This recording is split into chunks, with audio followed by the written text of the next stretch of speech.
I will introduce on the concept of history by Walter Benjamin through his understanding of historical materialism. Since this is a more opaque text, please be patient with it. So for Benjamin, the true value of historical materialism is that it reclaims history from the voices of the victors. It demonstrates that what we think of history is not all that happened. Moreover, it can be rewritten to be weak messianic, which means to recognize that those who died, examples being that those who died in the name of colonialism, in the name of reason, where these voices of victims are not heard, and to remember them with the hope from the past through what they've started, which is to say messianic sparks, and rage against history in the present in their name in the now time. In my succinct summary of the ideas in the theses, there's a lot of terminology.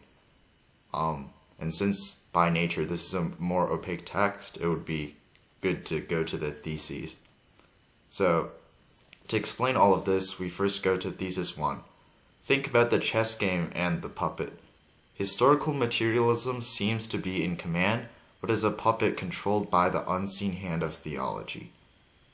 In thesis 7, Benjamin is suggesting that the historicist concentrates on the victorious events of history. For them, every battle has a victor, and he deals with this aspect. The historical materialist, however, which Benjamin supports, in turn sees that history unfolds a dialectic, a document of civilization, the focus of the victor, is at the same time a document of barbarianism, if all the victims of civilization are being considered. Now to get into other important concepts here, such as now time, empty time, and messianic sparks, we must look at thesis 2, 6, and 17. In thesis 2, Benjamin is trying to show that every generation is endowed with a weak messianic power, because every past generation hoped for redemption or resurrection in the future. So Benjamin implies that present politics redeem or continue past politics. There is a line connecting them which is not that of linear time, which is called now time. Specifically, the moment when the continuum of history is being interrupted. In this thesis, Benjamin attempts to translate an idea of Jewish mystics, namely that past constellations might prepare for the arrival of the Messiah, that each step someone took might have hampered or helped this arrival. If this is the case, the suffering of the past might be a task for us contemporaries to redeem it, which in its history is accessed through time here and now, locating its importance in the now. In thesis 17, Benjamin describes how historicism, which is the traditional means of history, seems to be intertwined with empty time, in contrast to the historical materialist, which uses history to understand time so that they can use the now time with hope from the past to go forward with the voices of the victims of history. Remember, the historicist is focused on the victors of history, and it uses the victor's voice to paint all of history. The historical materialist doesn't do that. So in order to understand empty time, we can contrast it with the now time. Homogeneous empty time is quantitative. Now time is qualitative. Homogeneous empty time is a continuous flow. Now time is fully immediate. Homogeneous empty time is experienced as desensitizing and meaningless. Now time is experienced as emotionally intense. It is filled or fulfilled. Homogeneous empty time is continuous. Now time is ruptural. Homogeneous empty time is meaningless. It's empty. Now time is the time of a specific recognizability. It means something specific to those who experience it.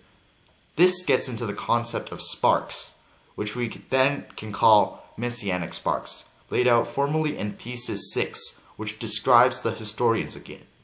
A historical materialist should focus on how it really was,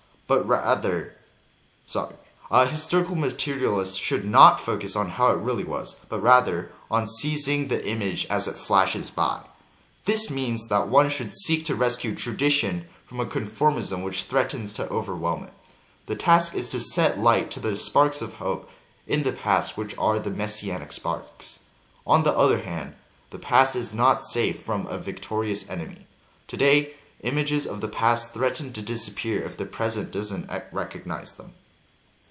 Now that we know all of this, we can go back to thesis 9 to wrap up a bit.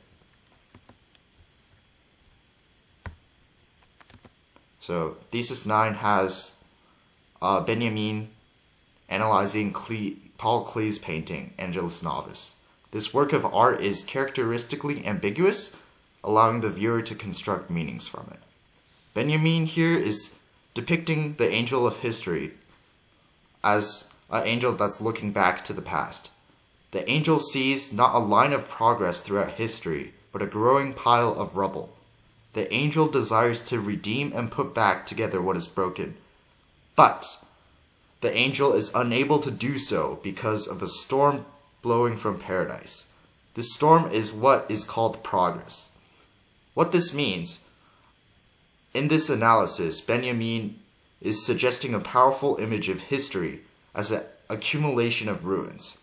He suggests that the power to resist the cumulative worsening is simultaneously rupturing and healing through these concepts of what we've learned of now time, messianic sparks, and weak messianic power, which culminate in historical materialism, not dependent on some teleological narrative of deterministic progress or a homogeneous empty time.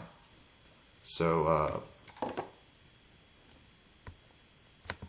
here are my discussion questions, and you could probably just pause the video to look at them. Again, this is an extremely opaque text for many people without a consistent background in Benjamin, and even to those who interpret Benjamin. So don't be worried if you don't understand it immediately.